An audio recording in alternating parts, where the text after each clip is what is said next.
I'm Valerie Phillips, and I'm the author of Soups On, featuring 100 really scrumptious, delicious, easy to make recipes for soup and stews and chili. A lot of people really love soup because it is an ultimate comfort food. It's fun to have for a crowd. It's budget friendly, but it can also be intimidating because people think it's going to take a long time to make, and that you're going to have to chop vegetables and peel things and boil things, and so they're a little bit intimidated. And I have taken a lot of the hassle out of this by using simplified methods and some shortcut ingredients so that you can have homemade without the hassle.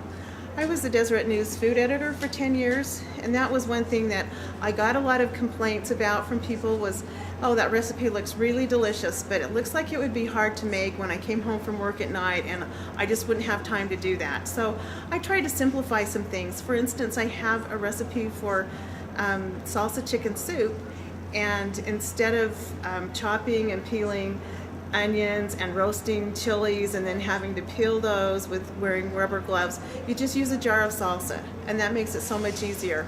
I also have a lot of potato recipes or potato soup recipes that use potatoes that are hash browns, that are the frozen bagged hash browns. So they're already peeled, they're ready to go, and so you can really have something to eat before you could call and get a pizza delivery to come and bring you pizza. I have spent 10 years as the Deseret News food editor, and I also spent 4 years traveling overseas.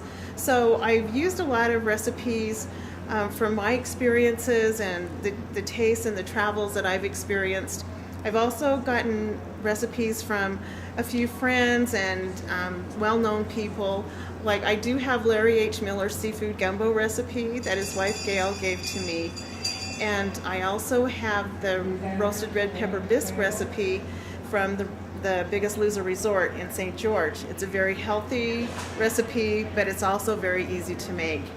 And I think this would be a great cookbook to give to people who are just learning to cook. It's like training wheels to help them. I love the fact that the binding has this spiral on it, so it will lay flat on your kitchen table. It's so hard when you have a cookbook that you're working on a recipe and the cookbook just folds up on you when you're right in the middle of doing the recipe. This won't happen with this book.